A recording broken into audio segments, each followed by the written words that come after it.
we have a lot of problems in our Congress. Walter Jones was adamant that some of the biggest problems our Congress has is the fact that it has only two parties, and that those two parties are corporate money machines that are built solely for the purpose of winning elections and raising more money to win elections. Walter Jones was absolutely certain that the only way we could really truly have change in our Congress was if we had more parties, more people running, more people challenging the voters to vote more conscientiously than just the two parties that they traditionally do. In my last meeting with him before the last election, I was a state Senate candidate in the last election cycle. In my last meeting with Walter Jones before that November, he asked me to run. He knew he wasn't going to be continuing. He was going to retire, and he asked me, would I please at least promise him that I would run? I told him I couldn't promise him, but you know how things are. But then he died, and I felt like not only is it my obligation to the memory of Walter Jones to carry that work, that independent voice, to be that independent spirit, but also it's my obligation to the people of North Carolina and to this district in particular to give them a choice that isn't one of the other two that's going to fail them again. A lot of people don't like to hear this, but the fact of the matter is the Republican and Democratic parties have run this district, have run this nation. For the entirety that we've been a nation, one of those two has been in charge. So all of our problems can be laid right at their feet. And they're not going to change. They're not going to do any of the things they promised. All they're going to do is, a Republican congressman is going to go up there and be part of a minority Republican party that's only concerned with winning the majority back. A Democratic congressman is going to go up there and become part of the Democratic Party machine, spend 5 hours a day in the call center for the Democratic Congressional Campaign Caucus. That's how they get their $32 million a quarter, like their record this quarter. When are they working for us? Never. That's plain and simple. Both personally, as an independent person and as a libertarian, I have no party machine up there to control me. The Libertarian Party wouldn't have a party machine even if we had the kind of seats in the Congress that the other two have. It's simply not who we are. Talk to me a little bit about the Libertarian Party and kind of how it differs from the Democrats and the Republicans. We differ fundamentally in our view of the role of government in your life, and this is the big thing. Democrats believe in using government to push a particular agenda set. Republicans believe in using government to push a particular agenda set. The libertarian principle is that no, government does not have a role in your life outside of the very limited amount of things that we decided very early on in the Constitution that the government was supposed to have. The night watchman theory. Government's job is to protect you from foreign aggressors, protect you from domestic aggressors. Government's job is to ensure a level playing field by having a court system, police system, all these things. And that's it. Other than that, any time the government sticks its fingers in your life, it's bound to screw it up. And we have a million examples of that. So the Libertarian Party differs in that rather than using government to push an agenda set, our agenda is to get government out of your life. To keep you safe, to provide you with all the basic same equal rights as everyone else has. And other than that, government should be a minimal thing that, unless you ever have to go to the court for a civil matter, you never really interact with. What are some of the things that you've heard from while you've been campaigning from some of the people that are here in the East? What are some of the things that you've heard from them that matters to them that you would then take to Washington to try to get done for them? Some of the biggest things are government spending. It's out of control. Everybody, all the voters out there are absolutely adamant that government spending, because we all sit down at our tables and we do budgets and we know we know when the household is going to collapse. Well, we're not idiots out here. We can see the household is going to collapse soon. The wall is a big issue in immigration control, primarily I think because the White House has been pushing this as an issue. They've trumped up a lot of, the term works perfectly, they've trumped up a lot of immigration issues that don't really exist because it's a good wedge issue, especially with the recent midterms now going into the 2020.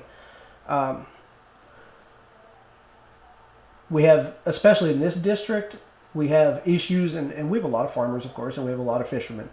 And the two problems that we have, and the two biggest problems that those two groups have, are kind of a little bit different. The farmers, of course, they need to be able to sell what they grow.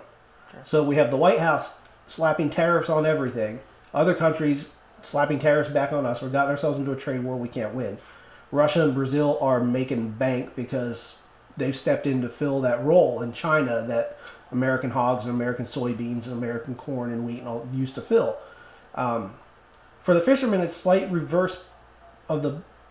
They need a little bit more economic protectionism because the Chinese government, in particular, there are other governments, but in particular the Chinese government, we have foreign state actors engaging in direct economic warfare against our fishing community, dumping substandard seafood on our markets, fishing their waters to depletion, and then trying to do the same thing in Latin America and then dump that on our markets.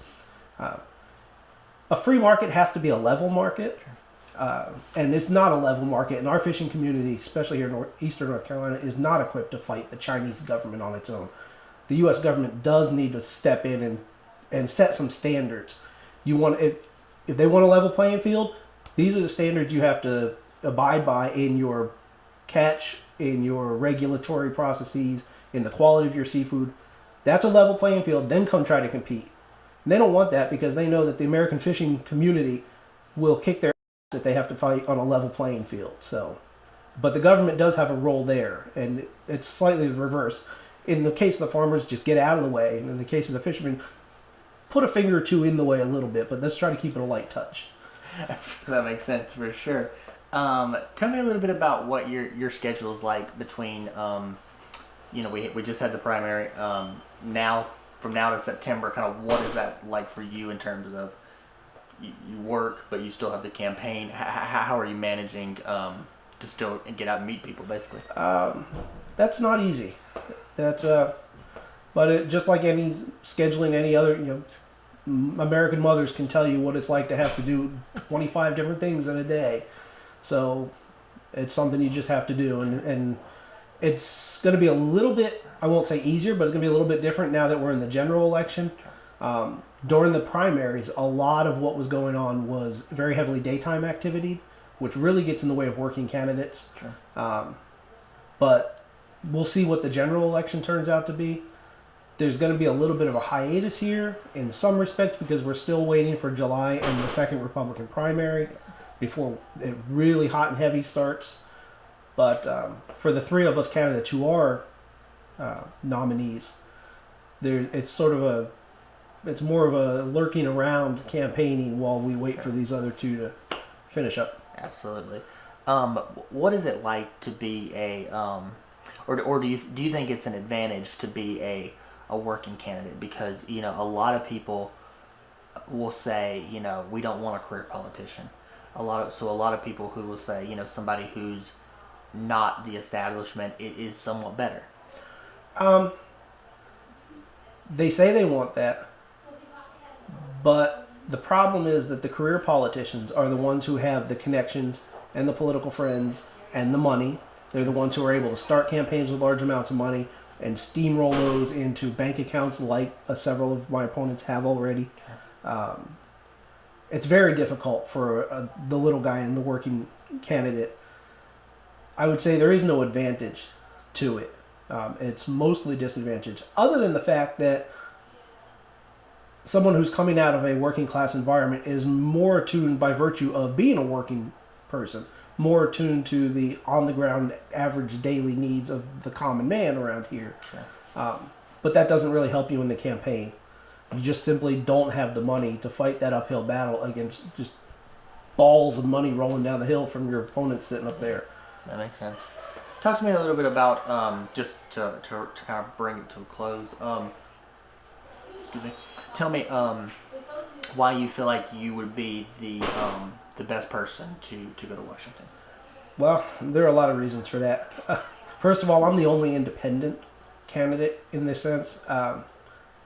The two big parties are party machines. It doesn't matter how good that person is. We could pick the absolutely best one we can find of either one of those. They're going to go up there. It's like polishing up a nice shiny apple, and we're going to take it up to Washington, and we're going to throw it into this big putrid fetid bowl of apples. How long is it going to take before it starts spotting and then rotting? That independence enables me to push an agenda for the people of Eastern North Carolina that isn't dependent on party leadership, I don't answer to anybody but the voters, period. I'm not going to go to Washington and have to come back and say to you, well, I wanted to do this, but party leadership wouldn't let me introduce that bill. Or I wanted to vote this way, but party leadership said, no, I have to support this. People who don't have those kind of principles don't belong in a legislative body like that. And that leads into the other factors, hardcore principles. We have a lot of candidates who are very slippery. Even in campaigning, not even in their. If we have candidates who have legislative records here at the state level, and we can look at their legislative records, and we can see that their words don't always match their legislative record. In campaigning, they tend to be very slippery. These are not people that I would trust to send to Washington in my name. We have to be doing a better job of finding better candidates, and the big two parties simply are not finding us better candidates. And until we start, as the voters, going to the voting booths and making it clear to them, they're not going to keep winning elections unless they start putting up better candidates and running a better party, actually getting things done. It's all on us. Until we start making that clear, they're just going to keep doing it and doing it and doing it because we keep voting for them. Makes sense, yeah.